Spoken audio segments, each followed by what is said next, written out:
Hey YouTubians, welcome back to the channel. Today we're going to talk about a wonderful piece of craftsman. We're going to talk about a Chevy that came out in 1993. Now in 1993, if you were around and remember, a lot was going on. Bill Clinton was elected into office. Wow, good old days, huh? Regular presidents. Got Milk came out with their first Got Milk campaign. Maybe you guys remember this commercial? Yeah, comment down below. Jurassic Park was the #1 movie in theaters everywhere. You probably remember watching Home Improvement as well. And of course, who can forget, Michael Jordan helped his Bulls win I don't know how many championships. And Troy Aikman and the Cowboys handed the Bills one of their losses. I don't remember how many. Whitney Houston was topping the charts with I Will Always Love You. I think she was on top for 14 weeks. The Toronto Blue Jays won the World Series. That's right. And then Argentina were the champions of the Copa America. And of course, who can forget, great cars like the Porsche 911 Turbo was out. Man, that was a great car. But we're not going to talk about that car. We're going to talk about another car that came out in 1993. In fact, let's show you what the commercial actually looked like in 1993. Chevrolet proudly introduces its newest concept, the Easy Price Chevy Beretta, brought to you by your Chevy network dealer. What's new is that there's a whole new way to buy one. For every equipment package, there's an easy price.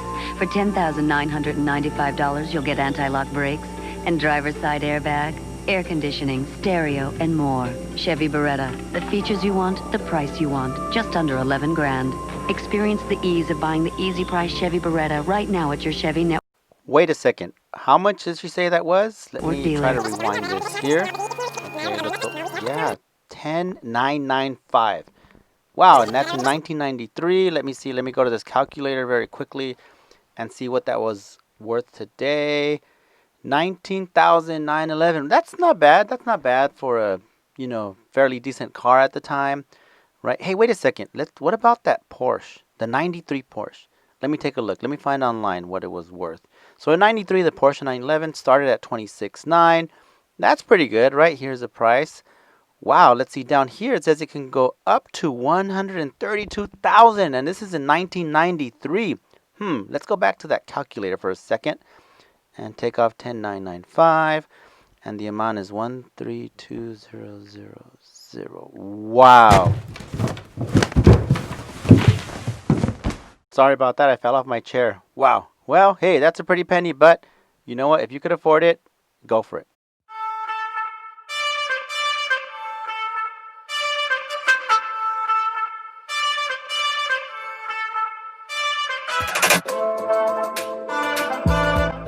So clearly we're not going to talk about any 1993 911 Porsches. We're going to talk about this Chevy Beretta. It's my brother's car, 1993. He bought it brand new, actually, in the city of Glendale, California. He said that he kind of just went in to look, but, the dealer, they have a way of working with you, right? He was very young at the time, early 20s, and I guess the car was kind of cool for the time. And, well, they got him to buy it. And here it is. It's a little bit out of shape. The paint, has seen maybe better days, right? Some of the trim is not so good. The interior, yeah, it could be salvageable. Well, the dash at least is the steering wheel. At least the roof headliner. Yeah, this might be a complete gut job, possibly. I don't know. We'll see. But anyhow, yeah, so we are going to try to start it. This car has not started in over, I want to say 8 years, maybe 10 years. It's kind of just been sitting there. And we're going to see, right, if it's worth the start. And see if that engine roars once again, the 3.1 liter engine, right? So let's see how it goes. So here we are trying to make some space underneath the car so we can work underneath. And I think this tire might need a patch, maybe. I think that might be all it needs because it's, no, it's trash. It's trash. Anyhow, so we lifted the car because we wanted to get to the gas tank. We wanted to switch out the fuel pump. Apparently the gas wasn't getting to the engine. We did try to crank it at the very beginning, but nothing. So we figured, hey, you know what? It might be the gas tank. We tried feeding it from the throttle body. It would start, so everything else seemed to be okay. And let's just go to the fuel pump right away. And of course, that right there was a fuel filter. The great thing about this car is that you do not have to remove the exhaust to remove the gas tank. So that went pretty well. We took off the gas tank, a few bolts here and there, and there you go. This is the gas tank for the 1993 Chevy Beretta in all its glory, right? So yeah, it's pretty filthy. 20 some odd years, 27 years of dirt, dust, and of course, because it's been sitting so long, it's just collecting even more, obviously, right? So there it is. But other than that, it's pretty complete. It was not at all difficult to remove it. This is, a slightly difficult one-person job without a lift, or a pretty easy two-person job here, right? My brother and I took it down without a problem. Here I am trying to, clean it up, take up a little bit of the years of dust that are on it. But you know what? It might need more than just a little brush, right? I mean, this brush is doing some work, but we got to get rid of it. Let's see what we do.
Well, there you go. We blew some air on the tank and gave it a light pressure wash cleaning. And hey, you know what? It doesn't look too bad. We almost made this tank look great again. Well, sort of. Anyhow, so there it is. Let's see how we're going to open it up. And oh, wait. Yes. I know what you're going to say before I even go on. There is a fuel tank lock ring that's on there. I'm used to some that look like this. That's why we were going to go ahead and bang it open.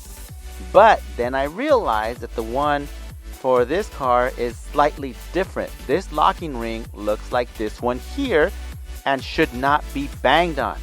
So that was just a caveat, so you know what we did. We realized our error later, but I'll let you guys see what we were trying to work on anyway. Be kind, please, on the comments, and we realized what we did.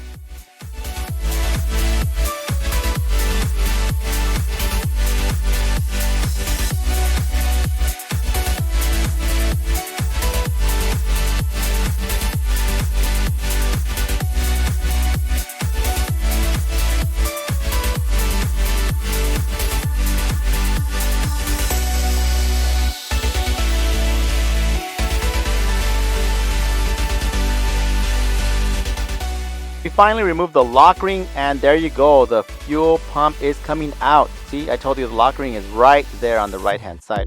So we took out the fuel pump, and it was a bit dirty, I guess, old. The plastic was worn because of all the years and all the fuel, of course. But what was a little bit more disturbing was what we found inside. Not just old gas from sitting there for several years, but there was some kind of crud in the gas tank as well, and had us kind of scratching our heads as to what was it that got in the gas tank. Did somebody come by and throw in some sugar, or they throw in some, mud maybe, or I don't know what they may have thrown in. But well, let me show you exactly what it is that I'm talking about that we found inside of the gas tank. So you see, as I pull it out here, it kind of looks like this muddy, cruddy substance that I'm not sure exactly what it is. So we put it aside, and there was like a whole cup, maybe 2 cups of this stuff that were inside of the gas tank.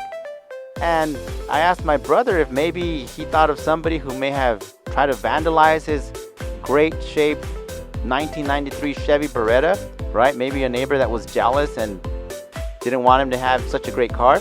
But no, he said that there was nothing that he remembers that may have happened to the gas tank. So that was kind of a mystery to us, right? Let me show you here as I wipe it with a paper towel. And the inside was somewhat gray in color. It was like gray flakes. And these gray flakes were pretty much throughout the entire inside of the gas tank. So we realized that we were going to have to pretty much rinse out and wash the interior of the gas tank as best as we could. So for those of you wondering, yes, we did more than just clean it with a paper towel. We rinsed it about 4 or 5 times with some gas, and even more flakes came out, and we also used pressurized air, and finally we cleaned it up. And oh wait, just wanted you to hear that. Sounds pretty cool, right? When it goes in like that. Yep. Anyhow, so we kept on cleaning it up, and eventually it was clean enough to where we felt, you know what, let's put this thing back together.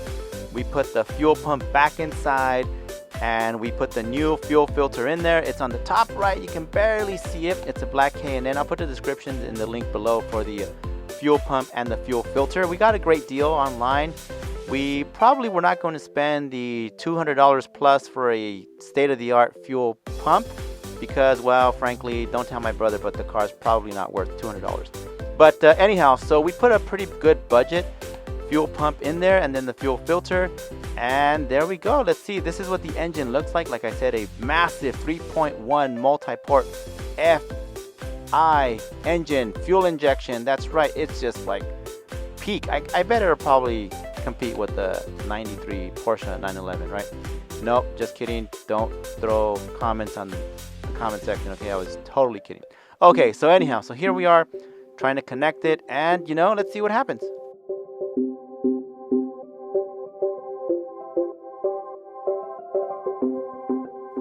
So we tried using the jump pack to give it some power. I did prime it 2 times. You know, I moved the key forward, I checked underneath for any leaks. I did that twice. And then finally it came time to actually try to crank up this mighty 1993 Chevy Beretta.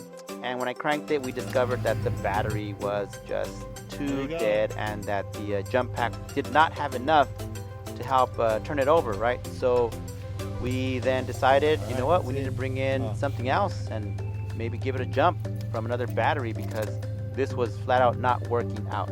And that's exactly what we did.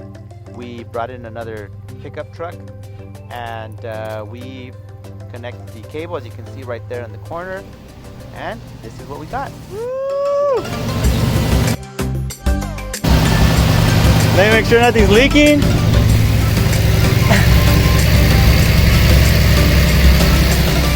Oh my! Oh my! That was crazy awesome! Woo! Wow! It's alive! Yes! So there you have it, the new fuel pump and the fuel filter, a little bit of cleaning in the gas tank, and that did it. That brought the 1993 Chevy Beretta back to life. And quite frankly, it was a great experience. Got a chance to spend a few hours with my brother doing some work on his first car ever, 1993, that he was supposed to junk, but now it's probably not going to be junk. And my sister-in-law there, she may not like me too much because she wanted it junk. Anyhow, but so there you go. It's running, and we'll show you another video later on, maybe when it's on the road. But it was a good experience. It was a lot of fun. Maybe we'll do some more updates to it, bring it back to life. If you want to see some more videos where we change the interior perhaps, or do something with this paint job, I guess it could be called. Oh no, patina, I think. then let us know. Comment down below and we'll try working on that. But if not, thank you guys so much for watching. And don't forget to like, share, subscribe. And we will see you on the next one. Everybody have a good one. God bless.